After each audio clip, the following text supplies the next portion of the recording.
Real estate investing is not about prices. It's about returns and investment metrics. Now, one of the most misunderstood metrics is the cap rate. People think that higher cap rates are better, cheaper properties are better deals. But today we're going to explore how lower cap rates and more expensive properties can actually have much more upside and potential for a multifamily real estate investor.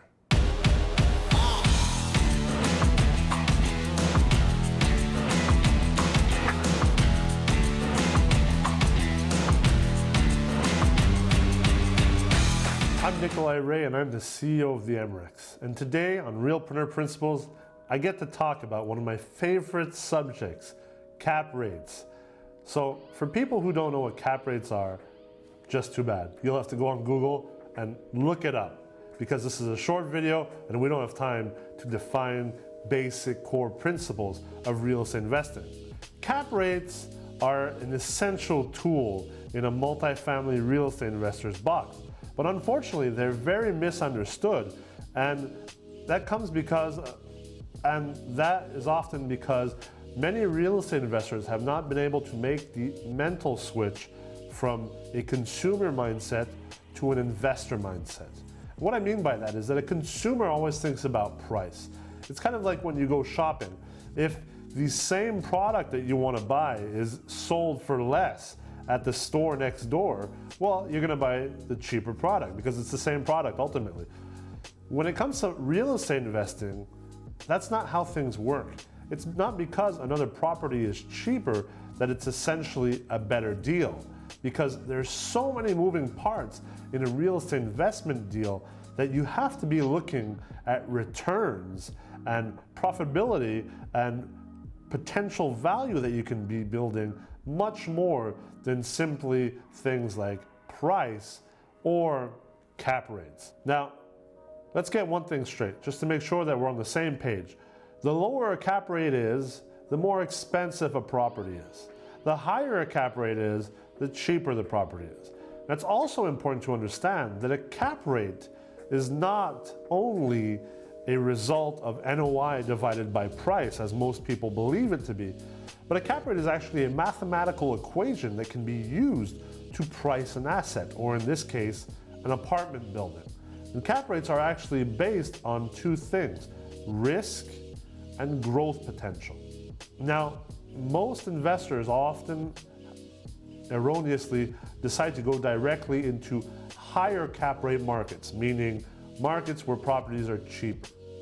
The problem with that is that if you are an apartment building investor, if you're a multifamily real estate investor, and you've heard me speak about cash flow and things like that, you understand that one of the most important things is to increase the value of your properties and ultimately increase your own net worth. Now, if your goal is to increase net worth and thus increase future cash flows and also maximize returns for either yourself or your investors, well then, you're going to be surprised to learn that low cap rate markets are actually much better if those are what your goals are. Now, it's basic math. For every dollar that you invest in a property, let's say in a 10% cap rate market, and that dollar gives you a $10 increase in rents, well, you're ultimately creating yourself $100 of extra value or new net worth. Now, if you're doing that in a 5% cap rate market, that $1 of investment that gives you $10 of rent increase will actually give you $200 of net worth, because the multiple on a 5% cap rate is 20, whereas the multiple on a 10% cap rate is 10. So in the 10% cap rate market, you're investing $1, you're increasing rents by $10, and that's giving you a net worth increase on a multiple of 10. So 10 times 10 is 100. Whereas in the 5 cap rate market, you have a multiple of 20 on that $10 increase, and therefore you're building $200 of net worth. So you're essentially getting double the value or double the appreciation out of the 5% cap rate market. Now that's the first way of looking at things.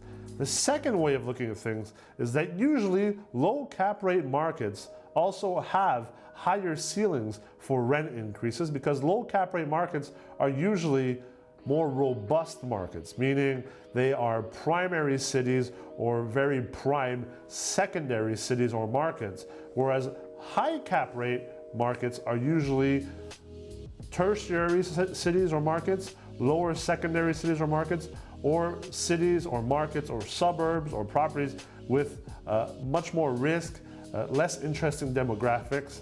Investing $1 into a property in a 5% cap rate market might actually give you a $15 increase on your rents instead of 10.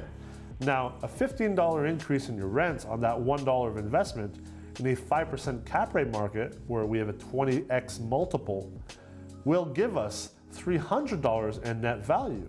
Now compare that to my initial example of increasing rents in the 10% cap rate market that would give you only $100 in net worth. You essentially now not only have not double the net worth, but actually triple the net worth in the low cap rate market.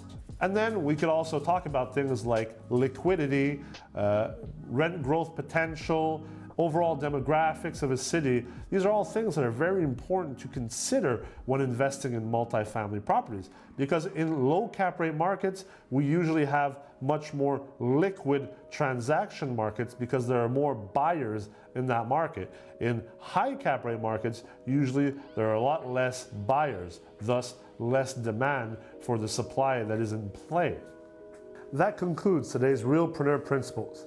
And remember, it's important to understand how the metrics in real estate investing work, specifically cap rates. Because just because a market has high cap rates does not mean it's a good opportunity. And just because a market has low cap rates does not mean it's a good opportunity or a bad opportunity. It's important to look at things in relation to others, look at many metrics, and understand that these metrics do not exist in a vacuum.